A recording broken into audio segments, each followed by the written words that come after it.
I'm honestly happy after episode 21 of Spy X Family because honestly, Fiona ended up being exactly what I was hoping she'd be. She's essentially Yuri Breyer, but not annoying.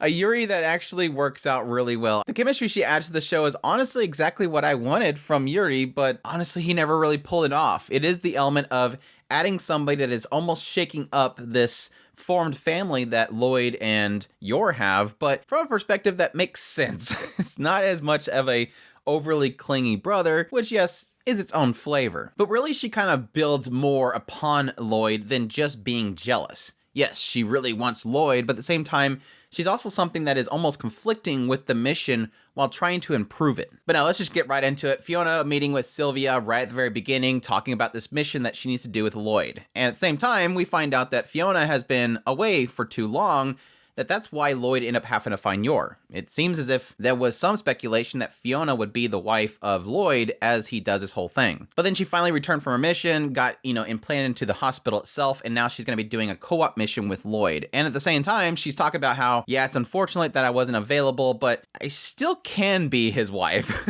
I still can be his wife. And Sylvia's like, no, it's fine. He already found somebody, she's a local, which is better, and we can't shake things up now. It'll look bad to the school. The school will see that he's remarrying, and that might look bad upon entire mission. But no, this is great because even as she's walking away, I could still replace her.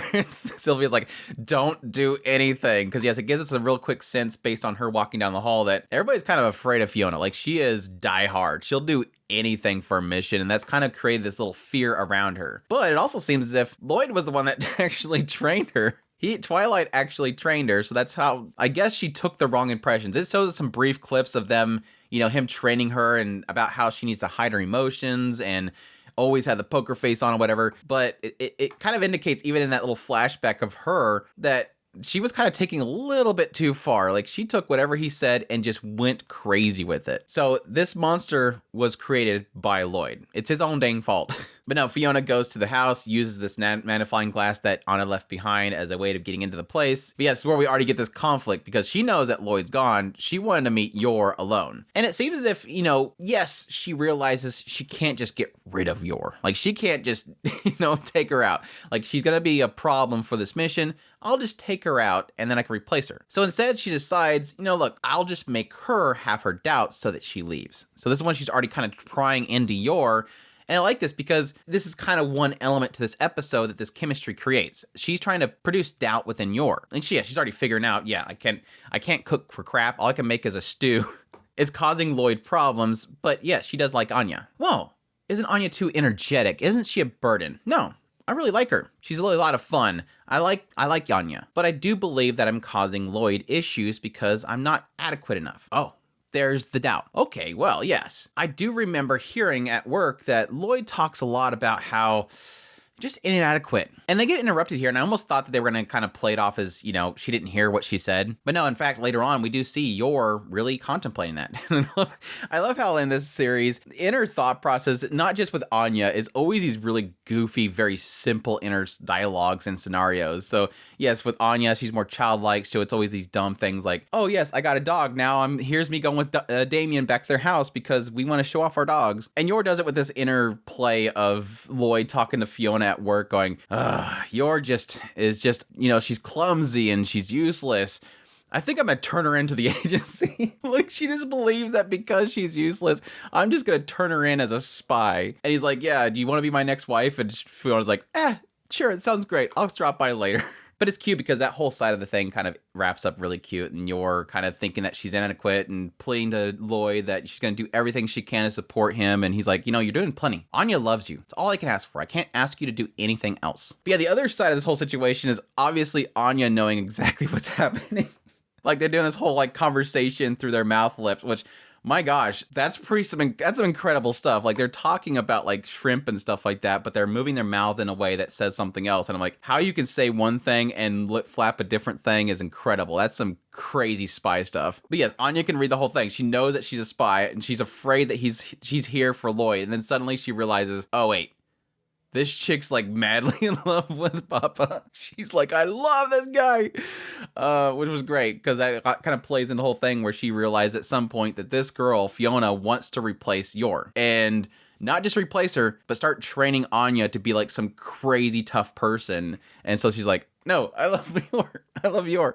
I don't want Yor to go anywhere. Yeah, of course, the bigger picture in this whole scenario is really kind of developing Fiona, which I think they did a really good job of. Because again, it starts off this idea that she should have been in that role. Yor is a troublemaker. She's going to cause problem for the mission. And then, yes, realizing that she does really love Lloyd and that she wants to be his bride. And even if it's for play, but additionally getting to the point where you do realize how much she's so dead set on the mission itself and her training, but then applying that to Lloyd. Because again, Lloyd taught her everything she knows. But I like that at the very end, she realizes he's not completely faking it. I think that's what they're really implying there. She said that he taught him the best, and he has the perfect fake smile, just like the Twilight that I know. He pulls off this perfect fake smile.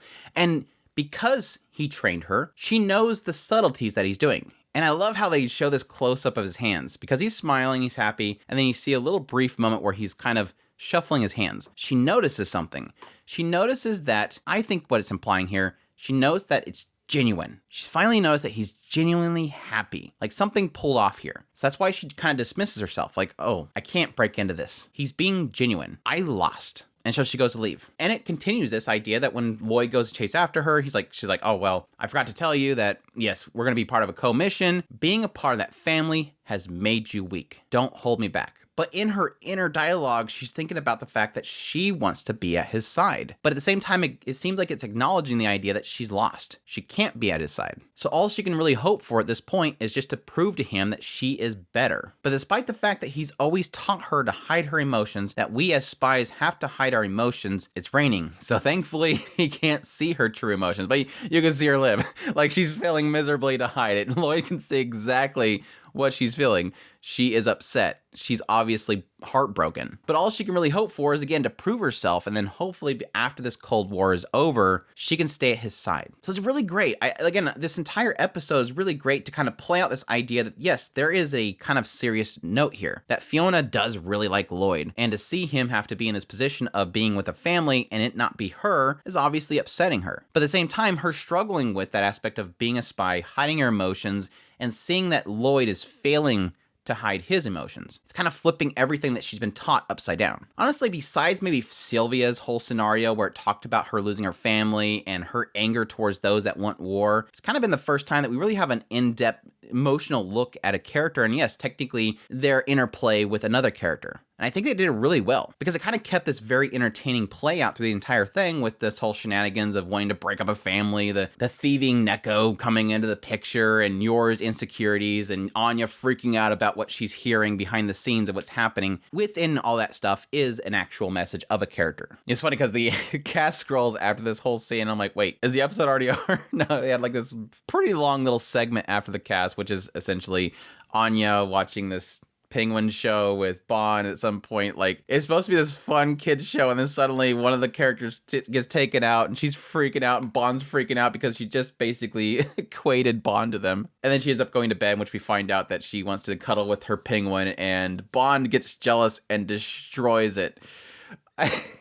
She like wakes up to it, and Lloyd's like, oh, those are scratch and bite marks. And then suddenly she looks over at Bond, and Bond's like, And then in his mind, you can hear, Penguin bad, stole Anya.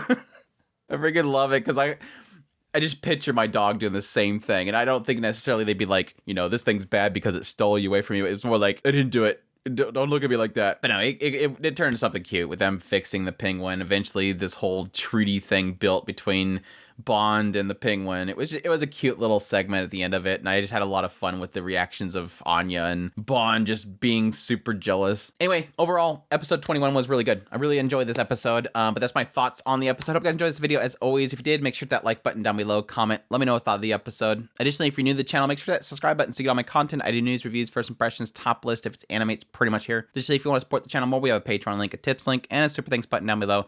I greatly appreciate it, but it does. And y'all take care.